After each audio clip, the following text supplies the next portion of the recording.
السلام عليكم ورحمة الله وبركاته. أهلا وسهلا فيكم حبايبي في فيديو جديد وأكلة جديدة. معكم أخوكم ناصر من قناة ليالي الشام. اليوم بإذن الله راح نساوي مع بعض أكلة رز بحليب. أكلة طيبة كتير وشتوية وبتدفي، وبنصح فيها الكبار والصغار لأن أكلة مغذية. وكتير ناس طبعا كتير ناس تعرفها وكتير ناس تعرف تطبخها، بس في ناس كمان ما بتعرف تطبخها، فلذلك راح نتعلمها مع بعض. راح اطبخها على طريقتي انا، وان شاء الله الطريقه تعجبكم وتنال اعجابكم. بتمنى منكم كنتم ما انكم مشتركين بالقناه تشتركوا معي بالقناه وتضغطوا على زر الاشتراك وشاركوا الفيديو لحتى نكبر اكثر واكثر بوجودكم معنا. نحتاج طبختنا اليوم باذن الله لاربع لتوره من الحليب، لكاسه ونص من السكر. طبعا السكر والتحلاية حسب الرغبه. انا بحط لكل 4 كيلو بحط لهم كاسه ونص عيار. بنحتاج لرز. الرز ما بهم شو كان نوعيته، انا بفضل الرز القصير. طبعا هذا الرز بس مغسول وليس منقوع. بنستخدم لكل لتر حليب بنحط لهم كاسة شاي صغيرة من الرز. لكل لتر كاسة شاي صغيرة رز. معي 4 كيلو بأربع كاسات شاي صغيرة رز مغسول فقط ولا غير. وبنحط معلقة من ماء المورد. هاي مكوناتنا اليوم. اسهل من هيك وابسط من هيك ما في. خليكم معي خطوه خطوه لحتى تنجح معكم طريقه وتدعوا لي ان شاء الله. اول خطوه لازم نسخن الحليبات.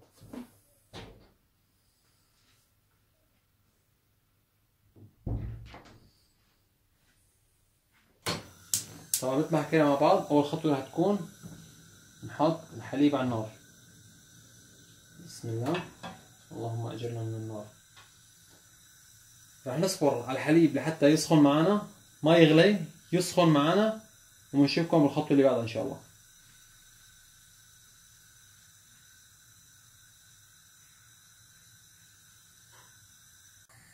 بسم الله، ما شايفين حبايبي الحليب قرب ليغلي معنا. هلا بنضيف الرزات. ما حكينا الرزات منقوعات مغسولات عفوا، بس غسيل. بسم الله.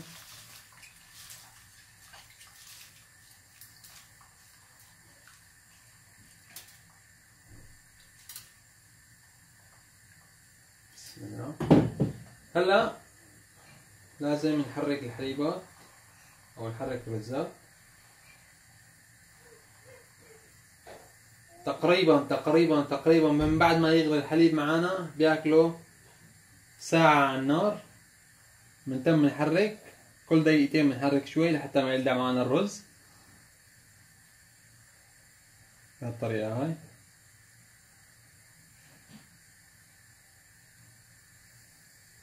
تقريبا بياكلوا معنا ساعة عيار. بالنسبة للسكرات والموارد بينضافوا آخر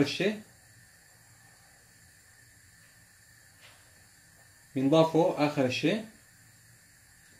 كيف رح نعرف انه استوى معنا الرز بحليب؟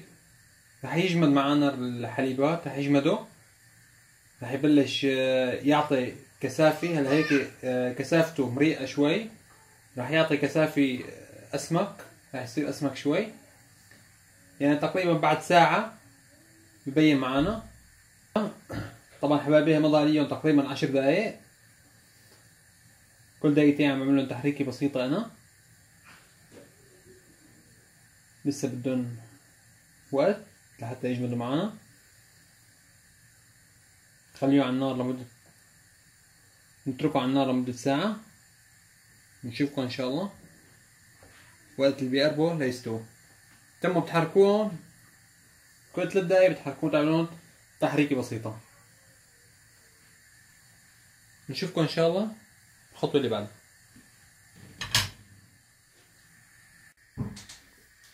بسم الله. هلا مثل ما شايفين حبايبي مضى عليهم فترة من الزمن، قربوا لحتى يغلوا معنا او عم يغلوا معنا عفوا، قربوا ليستووا معنا. سمكة الحليب بلشت تسمك ما شايفين. بدهم فترة تقريبا ساعة لحتى يتعقدوا معنا. نتركهم هلا كل دقيقتين بنحركهم، نرجع لكم ان شاء الله. بسم الله. هلا هيك حبايبي استووا معنا، بينوا معاكم كيف استووا. شايفين كيف صار الرز استوى والحليب صاير كثيف. شايفين كيف حبة الرز استوت والحليبات صاروا كثيفات معنا. انتبه عليهم، حركهم كل 3 دقايق او كل دقيقتين.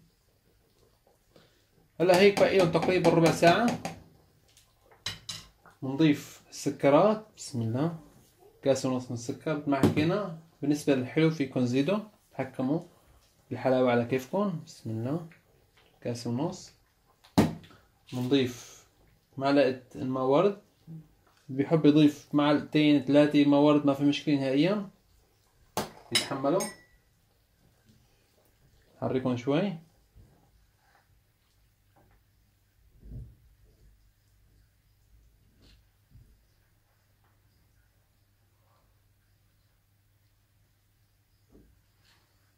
تقريبا بنحركهم لمدة دقيقة كاملة حتى نتأكد انه السكر داب معنا.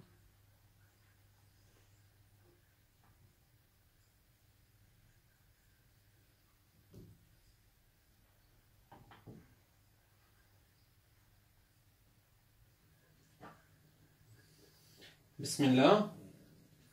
هلا هيك رز الحليب صار معنا جاهز حبايبي. نصف الصواني او الزبادي. يقول لك المثل ارميك كل ما صفي الصواني صار حلواني.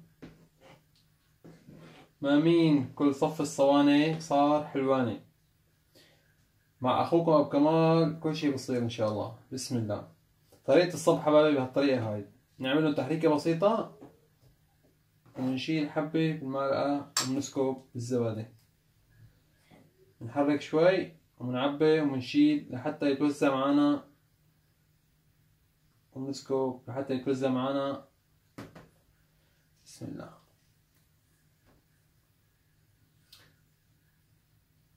لحتى يتوزعوا معنا بشكل كتير منيح. بسم الله. انتبه ما نحرق ايدينا. حتى يتوزع معنا الرز.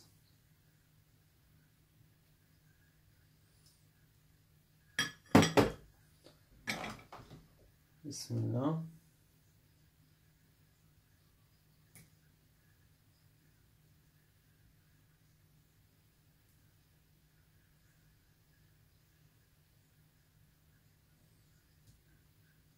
يا عيني يا عيني عليك يا كمال.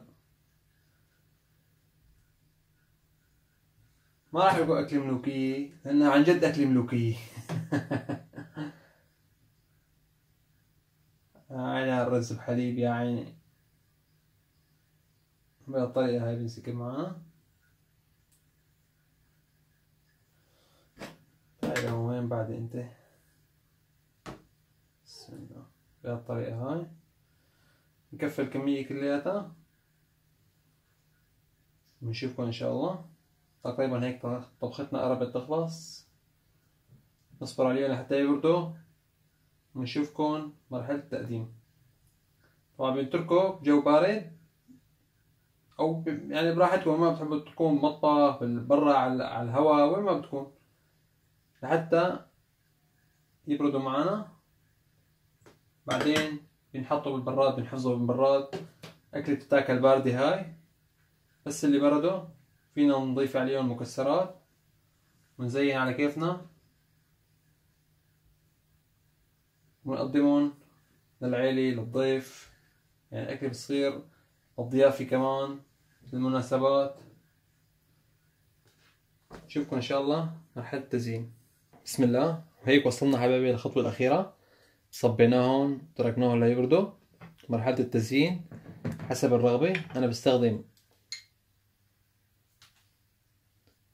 بستخدم جوز الهند كتير طيب بيطلع معهم. بسم الله. كمية حسب الرغبة بنرش عليهم.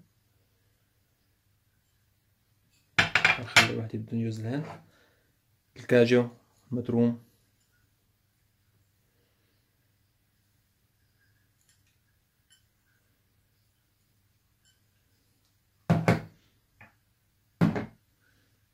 وهيك الرز بحليب صارت معنا جاهزة بهالطريقة هاي.